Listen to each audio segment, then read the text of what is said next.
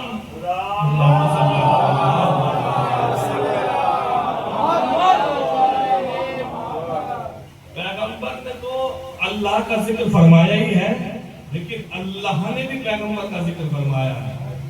پورا جو قرآن ہے اس میں اللہ نے رسول اللہ نے اللہ کا ذکر نہیں ہے، قرآن میں اللہ نے رسول کا ذکر فرمایا ہے. اور وہی آیت میں نے پڑھی ہے، کیا کہا کہ مجھے قسم ہے ستارے کی جب وہ گرا، یعنی جب تک نہیں گرا تو اللہ نے بھی قسم نہیں کھائی. اور پھر قسم کھا کر کہا یہ ذکر کر رہا ہے اللہ، کس کا ذکر؟ رسول کا ذکر. یعنی میں نے عرض کیا تھا کل جملہ عرض کیا تھا پرسوں کہ اللہ ذاکر ہے. اور کیا ہے؟ اللہ ذاکر ہے، رسول اس کے ذکر ہے. رسول ذکر ہے اور اللہ ذاکر ہے. یہاں اللہ ذکر کر رہا ہے کہ دیکھو مجھے قسم ہے ستارے کی تمہارا رسول نہ کبھی بہکا ہے، نہ کبھی بھٹکا ہے، نہ کہیں کبھی گمراہ ہوا ہے. اور یہ گمراہ کیسے ہو سکتا ہے؟ اللہ کہہ رہا ہے کہ کیسے گمراہ ہو سکتا ہے؟ کیوں؟ اس لیے کہ یہ جو ہے وہ بغیر وحی کے کچھ بولتا ہی نہیں ہے، تو کیسے گمراہ ہو سکتا ہے؟ وَعَلَّمَهُ شَدِيدُ الْقُوَىٰ. اور کیسے گمراہ ہو سکتا ہے؟ اس لیے کہ اس کو علم دینے والے ہم ہیں، ہم نے اس کو تعلیم دی ہے. علمہ شدید القوا، شدید طاقت والے نے رسول کو تعلیم دی ہے. اب میں نے جملہ عرض کیا تھا کہ یہاں کچھ لوگوں نے لکھا کہ طاقت والے سے مطلب ہے جبرائیل، کہ جبرائیل نے رسول کو پڑھایا ہے. سمجھ رہے ہیں؟ یہ مسئلہ یہی ہے کہ دنیا نے قرآن کو وارث قرآن سے نہیں لیا. یہ نافہمی قرآن کی جو دنیا آج غلط فہمی میں مبتلا ہے، قرآن یعنی قرآن فہمی کی غلط فہمی میں مبتلا ہے. کیوں؟ اس لیے کہ قرآن کو وارث قرآن سے نہیں لیا. اب جب وارث قرآن سے نہیں لیا تو ریاکشن یہ ہوا کہ کیا کہا؟ اللہ کی بجائے کہا شدید قوت والا تو جبرائیل ہے، حضرت جبرائیل نے رسول کو پڑھایا ہے. اب یہ باتیں لوگوں میں بھی ہوتی تھی. اب دیکھیں روایت ہے اور راوی میں ماشاءاللہ سے ابو ہریرہ ہے، وہ کہتے ہیں کہ ایک مرتبہ میں رسول اللہ کی خدمت میں پہنچا اور عرض کی یا رسول اللہ جب ہم آپس میں بیٹھتے ہیں گفتگو ہوتی ہیں، باتیں ہوتی ہیں، آپ کا ذکر ہوتا ہے تو لوگ کہتے ہیں کہ رسول کو فرشتے پڑھاتے ہیں. فرشتوں نے جو اتنا علم ہے رسول کے پاس، جو قرآن لاتے ہیں، جبرائیل پڑھاتے ہیں، فرشتے رسول کو پڑھاتے ہیں. بس یہ کہنا تھا رسول اللہ کے فیور میں. کیا کہا تم نے؟ کہا یا رسول اللہ یہی ہے، جب ہم بیٹھتے ہیں باتیں ہوتی ہیں تو یہی ہوتا ہے کہ رسول اللہ کو پڑھا تو کسی سے ہے نہیں، تو جبرائیل نے پڑھایا ہے، فرشتوں نے رسول اللہ کو علم عطا کیا. بھئی یہ کہنا تھا پیغمبر اسلام فرماتے ہیں کہ ابو ہریرہ سن اور جا کے سنانا. غور کر رہے ہیں؟ سن اور جا کر سنانا. پیغمبر اسلام نے فرمایا ان اللہ تبارک و تعالی فضل الانبیاء والمرسلین علی الملائکۃ المقربین. فرمایا کہ اللہ نے انبیاء کو اور رسولوں کو تمام فرشتوں پر فضیلت عطا کی ہے. غور کر رہے ہیں؟ کیا فرمایا کہ انبیاء مرسلین فرشتوں سے افضل ہیں، انبیاء فرشتوں سے افضل ہے. اور پھر فرماتے ہیں وَفَضَّلَنِي عَلَى الْأَنْبِيَاءِ وَالْمُرْسَلِينَ، اور میں نبی تمام انبیاء سے بھی افضل ہوں، رسولوں سے بھی افضل ہوں. غور کر رہے ہیں؟ اللہ نے یعنی ملائکہ سے افضل کون؟ انبیاء اور رسول، تمام مرسلین. اور پیغمبر نے کیا فرمایا کہ میں رسول تمام رسولوں سے افضل، تمام نبیوں سے افضل. اور یہ جو تم کہہ رہا ہے نا کہ فرشتے آتے ہیں وہ پڑھاتے ہیں، اب یہ جملہ فرمایا کہ فرشتے آتے ہیں وہ پڑھاتے ہیں. سن ان الملائکہ خدامنا، یہ ملائکہ تو میرے گھر کے نوکر ہیں. غور کر رہے ہیں؟ یہ ملائکہ تو ہمارے گھر کے نوکر ہیں. افسوس تو اسی بات کا ہے کہ دنیا کو نوکر سمجھ میں آ گئے، مالک سمجھ میں نہیں آئے. صلوات پڑھنے والے محمد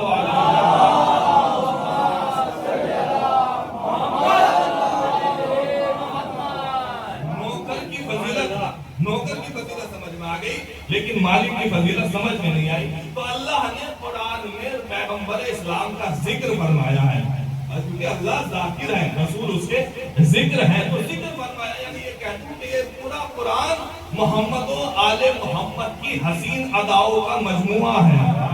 اور کر رہے ہیں. اور میرا میں نے آپ کی خدمت میں عرض کیا تھا کہ میں اکثر کر کے قرآن کی آیتوں پر ہی گفتگو کرتا ہوں. اور دیکھیں پھر اللہ نے جب اپنے پیغمبر کا ذکر فرمایا, اب دیکھیں کیا فرمایا, سورہ نساء کی آیت ہے, اور ایسی آیت ہے کہ اگر یہ آیت سمجھ میں آ جائے, صحیح سے سمجھ لیا, تو جو مذہبی اختلافات ہیں وہ بھی ختم ہو جائیں درمیان سے مسلمانوں کے, اگر اسی ایک آیت کو سمجھ لیا.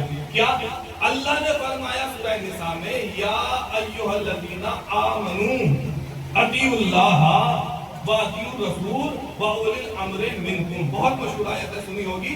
اللہ نے فرمایا کہ ایمان لا کر مومن بن جانے والوں, اور کر رہے ہیں, ایمان لا کر مومن بننے والوں اطاعت کرو, کہنا مانو اللہ کا, کہنا مانو رسول کا, کہنا مانو اولی الامر کا.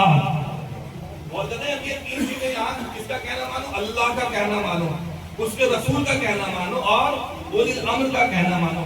دیکھیے یہاں اللہ نے اپنی اطاعت کے ساتھ یہ دو اطاعت رکھی ہیں, اس کو محسوس کیجئے گا, دو اطاعت رکھی ہیں. اب اللہ جو ہے وہ اس کی اطاعت ابس تو ہوتی نہیں ہے, حرام تو ہوتی نہیں ہے کہ شراب پیو, اللہ حکم دے شراب پیو, جھوٹ بولو, گناہ کرو, اس لیے کہ اللہ کی تمام اطاعت معصوم ہوتی ہے, توجہ سیدھی ہوتی ہے, مستقیم ہوتی ہے, جنت کی طرف لے جانے والی ہوتی ہیں. کیونکہ خدا ہے تو اس کی اطاعت جو ہے وہ منحرف انسان کو کر نہیں سکتی ہے. تو دو اطاعتوں کو اللہ نے اپنے ساتھ رکھا, ایک اللہ کی اطاعت, ایک اولی الامر کی اطاعت. تو پھر ماننا پڑے گا کہ جیسے ہی اطاعت اللہ کی ہے وہی اطاعت رسول کی ہے, سیم ہے. اور جو اطاعت رسول کی ہے وہی اطاعت اولی الامر کی ہے, سیم اطاعت ہے. یعنی ان تینوں میں سے کسی کی اطاعت گمراہ نہیں کرے گی, کسی کی اطاعت گمراہ کرنے والی نہیں ہوگی, اور نہ یہ خود گمراہ ہوں گے, نہ اللہ گمراہ ہوگا, نہ رسول گمراہ ہوگا. خود اللہ نے کہا کہ یہ گمراہ نہیں ہے, اور صاحب جو اولی الامر ہے وہ بھی گمراہ نہیں ہوگا. یعنی جیسا وہ ہوگا, جیسا اللہ, ویسے ہی اس کی رسول کی اطاعت ہے, دونوں کی اطاعت, اور ویسے ہی اولی الامر کی اطاعت ہے.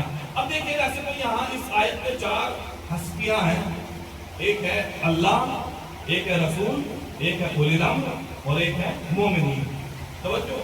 اب لوگ کہتے ہیں کہ مثلا یہ کہ آپ علی ولی اللہ پڑھتے ہیں کلمے میں, اذان میں, کیا رسول بھی علی ولی اللہ پڑھتے تھے؟ کیونکہ رسول نے بھی پڑھا ہے علی ولی اللہ, آپ کلمے میں پڑھتے ہیں, رسول نے پڑھا. تو یاد رکھیے گا ہمیشہ کہ کلمہ اس کا پڑھا جاتا ہے جس کی اطاعت واجب ہوتی ہے. بہت کر رہے ہیں, کس کا کلمہ پڑھا جاتا ہے جس کی اطاعت ہمارے اوپر واجب ہوتی ہے. اب دیکھیں میں نے کہا چار ہستیاں ہیں اس میں. سب سے پہلے ہے اللہ. تو اللہ پر تو کسی کی اطاعت واجب نہیں ہے, اگر وہ اطاعت واجب ہے تو وہ اللہ نہیں, تو اللہ پر کسی کی اطاعت واجب نہیں ہے. جب اطاعت واجب نہیں تو پھر اللہ کا کوئی کلمہ بھی نہیں, توجہ, اللہ کا کوئی کلمہ بھی نہیں. اللہ کے بعد ہے پیغمبر اسلام. پیغمبر اسلام محمد مصطفیٰ پر اطاعت واجب ہے اللہ کی,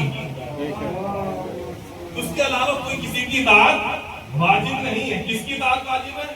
اللہ کی. تو رسول کا کلمہ ہوگا لا الہ الا اللہ. غور کر رہے ہیں کیا کلمہ ہوگا رسول کا؟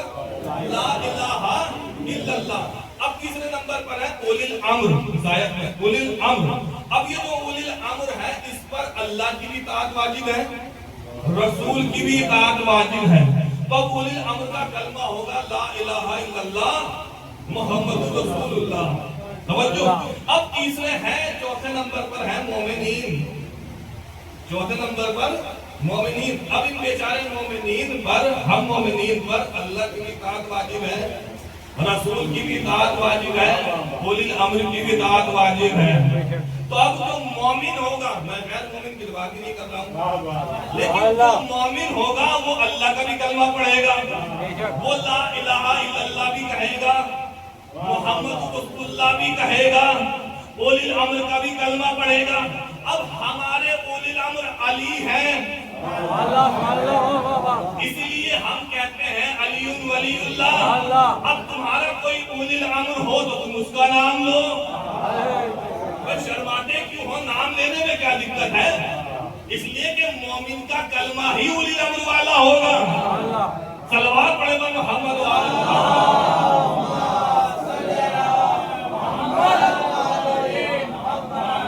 تو جب تک نہیں پڑھے گا جب تک مومن نہیں بن سکتا. مسلم بن سکتا ہے, لا الہ الا اللہ کہہ کر, محمد رسول اللہ کہہ کر مسلم بن سکتا ہے, لیکن مومن نہیں بنے گا. مومن تبھی بنے گا جب اللہ کا کلمہ پڑھے گا, رسول کا کلمہ پڑھے گا اور اولی الامر کا کلمہ پڑھے گا. اب مسئلہ بڑا پیچیدہ یہی ہے کہ یہ اولی الامر ہے کون؟ اللہ کو تو سبھی جانتے ہیں اور سبھی کہتے ہیں لا الہ الا اللہ, رسول کو بھی سبھی جانتے ہیں اور سب کہتے ہیں محمد رسول اللہ. مسئلہ پیچیدہ جو ہے اور اسی پر آج گفتگو ہوگی, جو جتنی دیر کرنی ہے آج گفتگو اسی پر ہوگی کہ یہ اولی الامر کون ہے. اب یہاں لوگوں نے اولی الامر کے بارے میں لکھا کہ یہ جو اولی الامر ہے, اولی الامر کے معنی جو ہے کہ جو بھی بڑا ہو, بہت ہی اس کا جو پیمانہ کشادہ کیا ہے, اس کا سر بھی بہت ہی بڑا کیا. تو اولی الامر ہر وہ انسان, سب اولی الامر ہے. پہلے بات یہ کہ جو حاکم ہو, سب سے پہلے لکھا کہ جو حاکم ہو, جو شہر کا حاکم ہو, ملک کا حاکم ہو, گھر کا حاکم ہو, پردھان ہو, چیئرمین ہو, جو کچھ بھی ہو, نیتا ہو, سارے کے سارے کیا ہیں؟ اولی الامر ہے. کیا ہے؟ اولی الامر ہے. دیکھیے اللہ نے کہا کہ اے ایمان لانے والوں اطاعت کرو اللہ کی, اطاعت کرو رسول کی اور اطاعت کرو اولی الامر کی. یعنی اولی الامر بھی ایسا ہی ہونا چاہیے کہ جیسا اللہ ہے, جیسا جو رسول ہے, ایسے ہی معصوم ہونا چاہیے. تو اب یہ کہ حاکم کی اطاعت کرو اور فلاں کی, مطلب سارے حاکم جو ہے وہ کیا ہے؟ اولی الامر ہے. سمجھیے گا کہ سارے جو ہیں وہ یہ بھی اولی الامر ہے, وہ بھی اولی الامر ہے. جو مثلا بڑا ہے, جو لشکر میں سپہ سالار ہے, وہ بھی سب اولی الامر ہے اور اس کی اطاعت واجب ہے. تو یاد رکھیے گا کہ یہ جو اولی الامر ہے, یہ جس کو آپ نے کہا کہ یہ اولی الامر, وہ اولی الامر, یہ سارے کے سارے ہیں انسانوں کے بنائے ہوئے. غور کر رہے ہیں, ہم نے بنایا, انسانوں نے بنایا, یہ سارے کے سارے انسانوں کے بنائے ہوئے ہیں. رسول انسانوں کا بھیجا ہوا نہیں ہے. رسول انسانوں کا بنایا ہوا نہیں ہے. کس کے بھیجے ہوئے ہیں؟ خدا کے بھیجے ہوئے ہیں.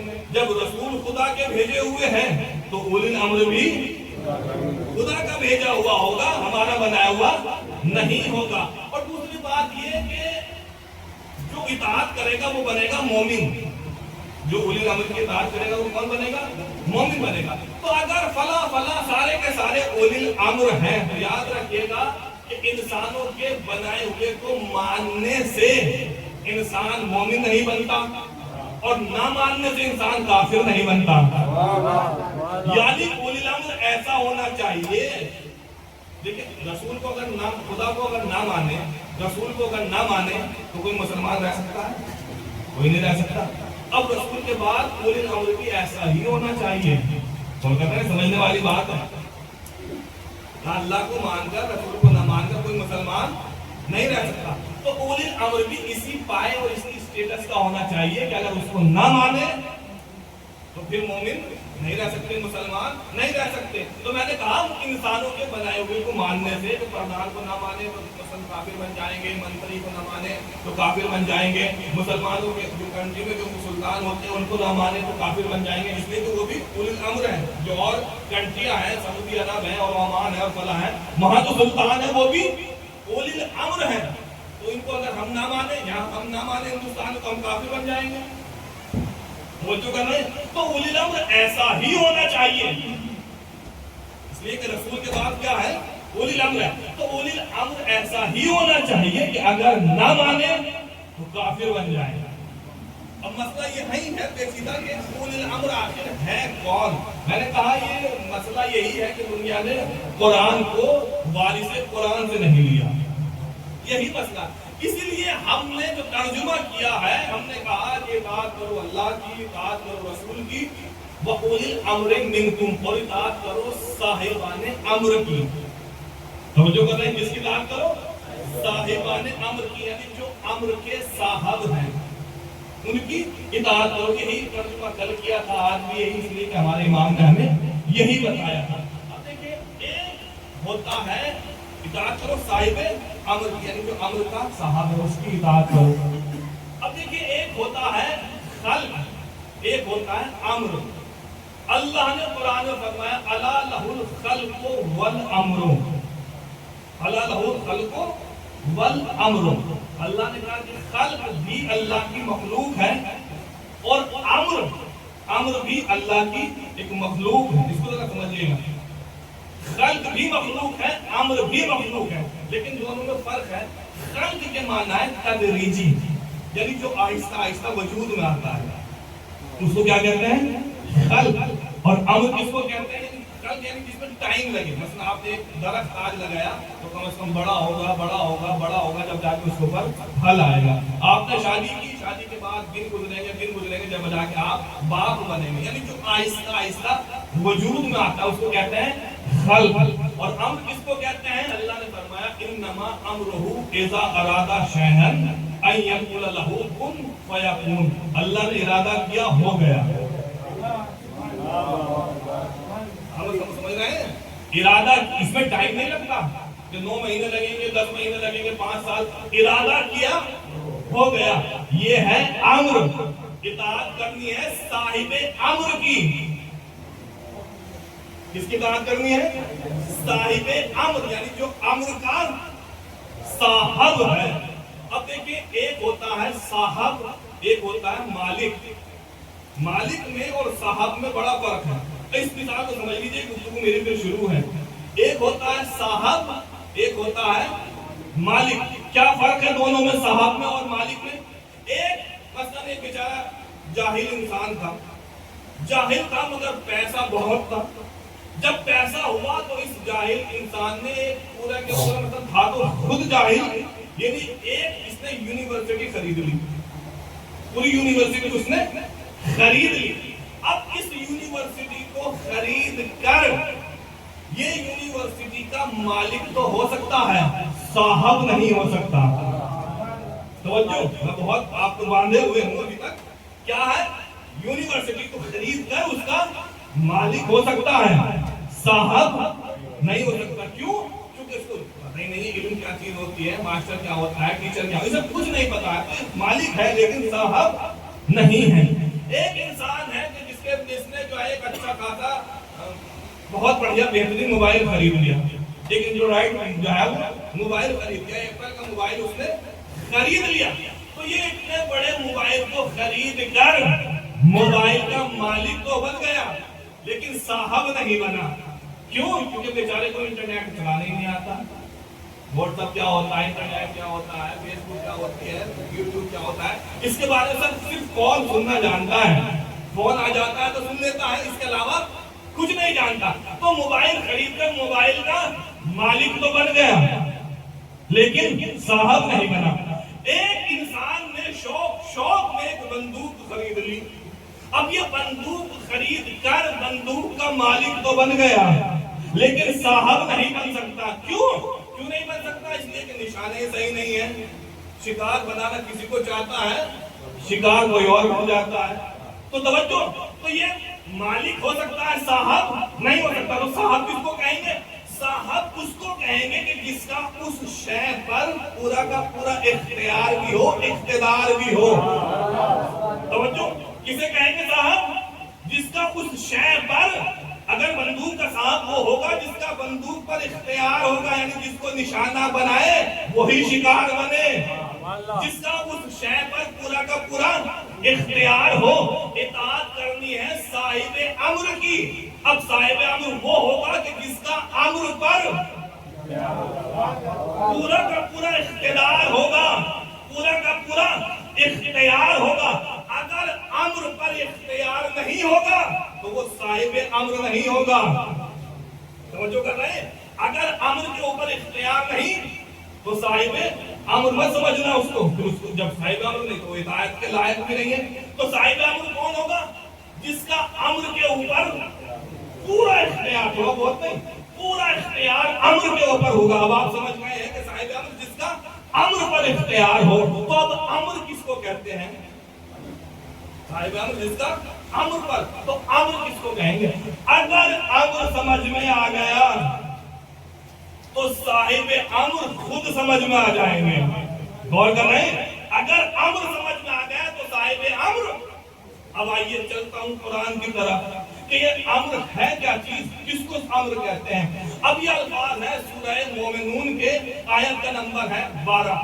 اللہ نے فرمایا لقد خلقنا الانسان من سلالۃ من طین ثم جعلناہ نطفۃ فی قرار مکین ثم خلقنا النطفۃ علقۃ فخلقنا العلقۃ مضغۃ فخلقنا المضغۃ عظاما فکسونا العظام لحما ثم انشأناہ خلقا آخر فتبارک اللہ احسن الخالقین۔ اللہ نے اس آیت میں انسان کی تخلیق کے مراحل بتائے ہیں کہ کیسے کیسے وجود میں آیا انسان۔ کہ ہم نے انسان کو مٹی سے بنایا، پھر اس مٹی کو نطفہ بنایا، پھر اس نطفے کو ایک جگہ قرار دیا، پھر اس نطفے کو ایک جمع ہوا گوشت بنایا۔ یہ مراحل اسٹیپ کے انسان کیسے وجود میں آیا۔ اس طریقے سے پھر اس جمے ہوئے خون کو ایک گوشت کا لوتھڑا بنایا، پھر اس میں ہڈیاں پیدا کی، پھر اس میں خون پیدا کیا، پھر اس پر کھال چڑھائی۔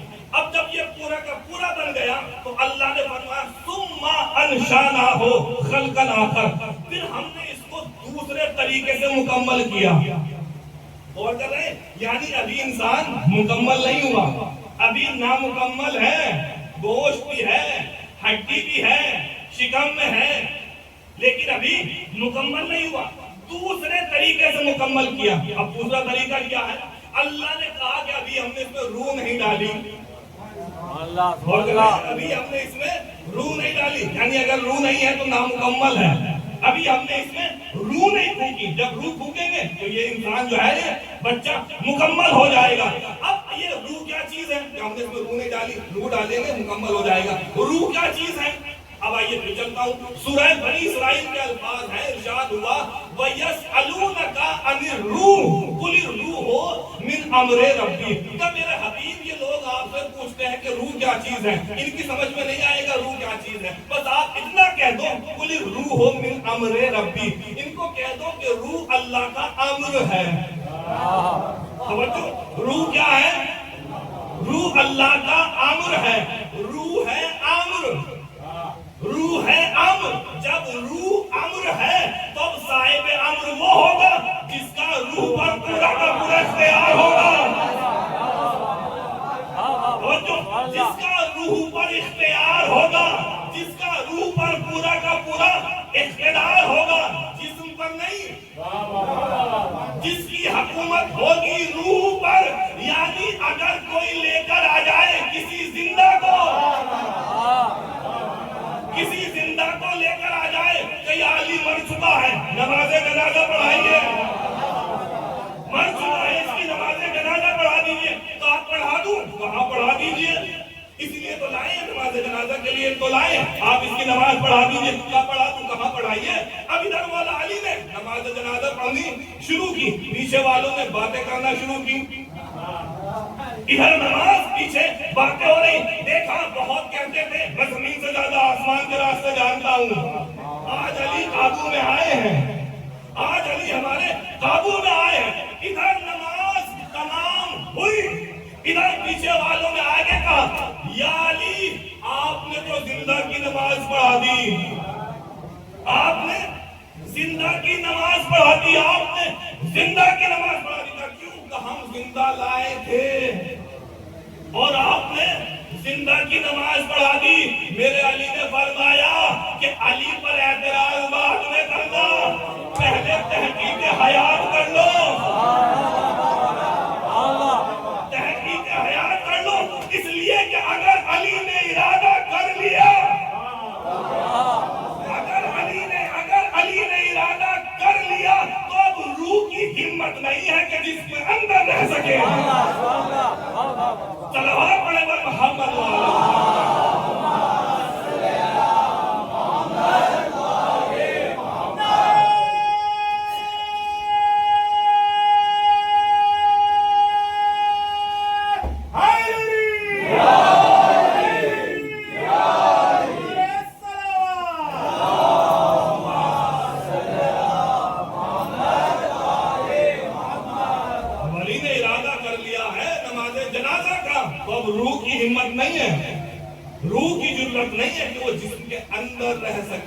اب یہ آگے آئے اور کہا کہ بھائی اٹھو اٹھو،